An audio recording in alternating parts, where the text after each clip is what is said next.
Ang buhay ng tao ay parang pagtawid ng dalawang yugto. Kapag ang tao ay mabubuhay ng sapat ng haba ng panahon, malamang nadaraan siya rito. Una, bilang anak. Pangalawa, bilang magulang. Darating ang araw na siya ay mag-aasawa, bubuo ng sarili niyang pamilya, magkakaroon ng mga anak, at ang dating dalawang tao lang ay magiging isang tahanang puno ng tawanan, kulitan, problema, sakripisyo at mga alaalang hindi kayang tumbasan ng anumang kayamanan.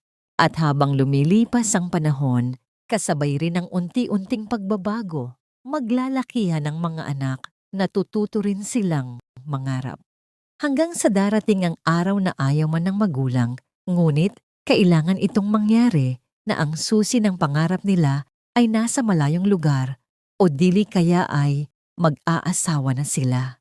At dito na sa puntong ito, ang buhay ng mga magulang ay unti-unting bumabalik sa dati. Ang bahay na minsang puno ng ingay, muling naging tahimik na para bang bumalik sila sa unang kabanata ng kanilang buhay. Pero sa pagkakataong ito, hindi na sila nangangarap na bumuo ng pamilya, kundi binalikan na lamang nila ang alaalang bumuo sa kanila. At dito dumarating ang isang katotohanang mahirap tanggapin ng bawat magulang na ang mga anak na minsang natutulog sa kanilang mga bisig ay hindi talaga sa kanila habang buhay. Hiram lamang sila ng panahon. Pinakamahirap na papel na ginagampanan ng isang magulang ang palakihin ng isang taong balang araw ay aalis din.